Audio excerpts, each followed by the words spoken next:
YouTube viewers அனைவருக்கும் வணக்கம். இன்றைக்கி நம்ம இந்த வீடியோவில் விருச்சிக ராசிக்கான செப்டம்பர் மாத ராசி பலன் பற்றி பார்க்க போகிறோம். விருச்சிக ராசிக்கு அப்படின்னு பார்த்தீங்கன்னா ராசிக்கு 3ஆம் வீடு, அதாவது தைரியஸ்தானம் மற்றும் சகோதரஸ்தானம். இந்த இடத்துல சனியுடைய அமர்வு இருக்குது. சனி வக்கர சனியாக உட்காந்துருக்கார்.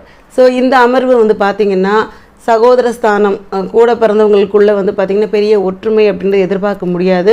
சின்ன சின்ன கருத்து முரண்பாடுகள் வரலாம். பொறுமையாக இருக்க வேண்டியது ரொம்ப முக்கியமான ஒரு விஷயமா இருக்குது. ஸோ அதே மாதிரி வந்து பார்த்திங்கன்னா நமக்கு தைரியஸ்தானம், தைரியம் கட்டுக்கடங்காமல் இருக்கும். எதுவாக இருந்தாலும் நான் ஃபேஸ் பண்ணிக்கிறேன் அப்படின்ற மாதிரியான ஒரு தைரியம் கண்டிப்பான முறையில் இருக்கும். நிதானம் அப்படின்றது ரொம்ப முக்கியம். வார்த்தைகளில் ரொம்ப நிதானமாக இருந்துக்கோங்க. இது மட்டும்தான் நீங்கள் ஃபாலோ பண்ண வேண்டிய ஒரு விஷயமா இருக்குது. அடுத்து 5ஆம் வீடு, பூர்வ புண்ணியஸ்தானம் மற்றும் புத்திரஸ்தானம். இந்த இடத்துல ராகுவுடைய அமர்வு இருக்குது.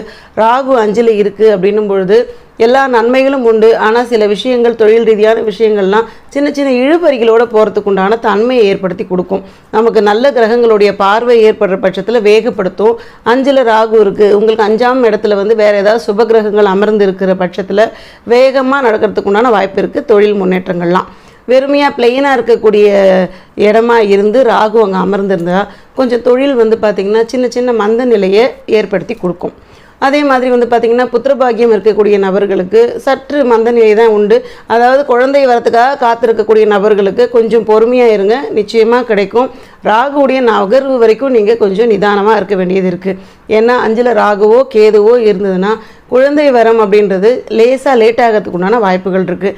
அந்த இடத்துல உங்களுக்கு வேறு ஒரு கிரக பார்வை இருந்ததுன்னா நிச்சயமாக நடக்கும். நான் சொல்கிறது முழுக்க முழுக்க வெறும் கோச்சாரத்தில் இருக்க கிரகங்களை வச்சு மட்டும் சொல்கிறேன். நம்மளுடைய பிறப்பு கட்டங்களில் என்ன கிரகம் இருக்குது அப்படின்றத வச்சு தான் நமக்கு இந்த பலன்கள் இன்னுமே 100% உறுதியாகிறதுக்கு உண்டான வாய்ப்புகள் உண்டு. அடுத்து 7ஆம் வீடு, 7ஆம் வீடு கலத்திரஸ்தானம். இந்த இடத்துல குருவுடைய பார்வை இருக்குது. அதாவது குருவுடைய அமர்வு. குரு 7ல் உட்காந்துருக்கு அப்படின்னும் பொழுது நமக்கு குடும்பத்தில் குதூகலமான ஒரு சூழ்நிலை இருக்கும். அதே மாதிரி வாக்குவாதங்கள் எதுவும் இல்லாமல் நிம்மதியாக இருக்கிறதுக்கு உண்டான சான்சஸ் நிறையவே இருக்குது. வாழ்க்கை துணையோட அந்யூன்யம் அப்படின்றது அதிகமாகவே இருக்கும். அன்பாக போகிறதுக்கு உண்டான சூழ்நிலைகளும் இருக்குது. சச்சரவுகள் நீங்கிறது அப்படின்ற மாதிரி ஒரு சுச்சுவேஷன் இருக்கும். கூட்டு தொழில் செய்யக்கூடிய நபர்களுக்கு அப்படின்னு பார்த்தீங்கன்னா நமக்கு வந்து நல்ல உத்தியோக முயற்சி எல்லாம் வந்து ரொம்ப ஃபாஸ்ட்டாக போகிறதுக்கு உண்டான சுச்சுவேஷன் ஏற்படுத்தி கொடுக்கும். நம்ம வந்து முதலீட்டாளர்கள் நிறைய கிடைப்பாங்க. பணம் முதலீடு செய்கிறதுக்கு கூட்டு தொழிலில் வந்து பார்த்திங்கன்னா 2 பேர் மட்டும் சேர்ந்து செய்யக்கூடிய தொழிலை இன்னும் 4-5 பேர்லாம் அதில் ஜாயிண்ட் ஆகி தொழில் விருத்தி அடையிறதுக்கு உண்டான சுச்சுவேஷன் அப்படின்னு சொல்லுவோம் இல்லையா, அந்த மாதிரி தொழில் வந்து முன்னேற்ற பாதையில் போகிறது நிச்சயமாக உண்டு. அடுத்து 8வது வீடு, 8ஆம் வீடு செவ்வாய் அமர்ந்திருக்கு. ஆயுள் ஸ்தானம். ஆயுள் ஸ்தானத்தில் வந்து செவ்வாய் இருக்குன்னா கோபத்தால் பிரச்சனைகள் வரக்கூடிய ஒரு சூழ்நிலை இருக்குது. வண்டி வாகனங்களில் போகும்போது ரொம்ப பொறுமையாக இருக்கும். இது ரொம்ப முக்கியமான ஒரு விஷயம். 8ல் செவ்வாய் இருந்ததுன்னா கோபக்காரன், அதுவும் வாகனத்துக்கு சொந்தக்காரன். இது வந்து பார்த்திங்கன்னா வேகமாக போகக்கூடிய ஒரு கிரகம். இந்த காரணத்தினால வந்து பார்த்திங்கன்னா நிதானமாக இருக்கிறது ரொம்ப முக்கியம். தொழிலுக்கு உண்டான விஷயம் அப்படின்னு பார்த்தீங்கன்னா 8ல் செவ்வாய் உட்காந்துருக்கு. 8ஆம் வீடு தொழிலையும் நமக்கு உதவி செய்யக்கூடிய ஒரு கிரகம் தான். அதனால் நமக்கு தொழில் முன்னேற்றம் அடையிறது. ரொம்ப நாளாக மந்தமாகவே இருந்தது, நமக்கு முன்னேற்றம் அப்படின்றது பெருசாக கிடைக்கல அப்படின்னு சொல்லிக்கிட்டு இருக்கக்கூடிய நபர்களுக்கு இந்த செவ்வாய் அமர்வு அப்படின்னு பார்த்தீங்கன்னா தொழிலில் கொஞ்சம் மேன்மை அப்படின்றது கண்டிப்பாக உருவாக்கி கொடுக்கும். 10ஆம் வீடு ஜீவனம் மற்றும் கர்மம். அதாவது இந்த 10வது வீடு அப்படின்றது பார்த்திங்கன்னா நம்ம தொழிலுக்கு உண்டான எல்லா விஷயங்களுமே 10ஆம் இடம் தான் கொடுக்கும். இங்கே சூரியன் மற்றும் புதன் அமர்ந்திருக்கு.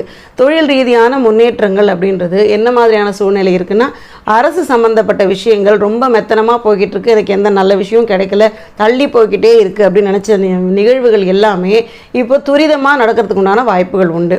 அரசு சார்புடைய எல்லாமே வேகப்படுத்த முடியும். அதே மாதிரி உங்களுக்கு உயர் அதிகாரிகளுடைய நட்பு பாராட்டு எல்லாமே கிடைக்கிறதுக்கு உண்டான வாய்ப்பு இருக்குது. உத்தியோகத்தில் உயர்வு அப்படின்றது உண்டு. வருமான உயர்வு ஏற்படும். பணப்புழக்கங்கள் அதிகமாகும். இது நாள் வரைக்கும் பணப்புழக்கமே இல்லாமல் ரொம்ப ட்ரையாகவே இருக்குது, கையில் வந்து லிக்விட் கேஷே இல்லை அப்படின்னு நினச்ச நபர்களுக்கு இப்போ வந்து பார்த்திங்கன்னா பணப்புழக்கம் அதிகமாகிறதுக்கு உண்டான வாய்ப்பை ஏற்படுத்தி கொடுக்கும்.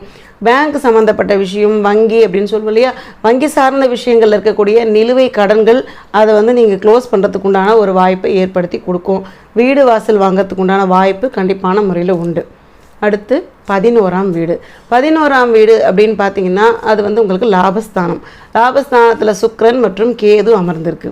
லாபஸ்தானத்தில் கேது இருக்குன்னா வருமானம் ரொம்ப ஜாஸ்தியாக எதிர்பார்க்குற சமயத்தில் அது கொஞ்சம் குறுக்கி கொடுத்துரும் அப்படின்னு சொல்லியிருப்பேன். கேது வந்து பார்த்திங்கன்னா காரகத்துவங்களை கொஞ்சம் குறுக்கி கொடுக்கும். அதே மாதிரி வந்து பார்த்திங்கன்னா நமக்கு சுக்கிரனும் கூட இருக்குது. சுக்கிரன் கூட இருக்கிறதுனால பொருள் ரீதியான முன்னேற்றங்கள் அது நமக்கு கரெக்டான முறையில் கிடைக்கிறதுக்கு வழிவகை செஞ்சு கொடுக்கும். ஆடை ஆபரண சேர்க்கைகள் உண்டு. அதே மாதிரி உங்களுக்கு நிலம் வாங்குறது, வீடு மராமத்து செய்கிறது, இந்த மாதிரி விஷயங்கள்லாம் இந்த தருணத்தில் நீங்கள் பண்ணிக்க முடியும். புதிய மாற்றங்கள் நிறைய எதிர்பார்க்கலாம். அதாவது நீங்கள் இடமாற்றங்கள் செய்யக்கூடிய ஒரு சூழ்நிலை அப்படின்றது நிச்சயமாக உண்டு. செப்டம்பர் மாதத்திற்கான வழிபாடு அப்படின்னு பார்த்தீங்கன்னா நரசிம்மர் வழிபாடு புதன்கிழமைகளை செய்யுங்க. இது வந்து உங்களுக்கு அளவுக்கு அதிகமான நன்மைகளை வளர்த்து கொடுக்கும். பலவிதமான தடைகள்லேருந்து உங்களை காப்பாற்றி கொடுக்கும். இந்த வீடியோ உங்களுக்கு பிடிச்சிருந்தா லைக் பண்ணுங்கள், ஷேர் பண்ணுங்கள், சப்ஸ்கிரைப் பண்ணுங்கள். டவுட் இருந்தால் கமெண்ட் பண்ணுங்கள். நன்றி, வணக்கம்.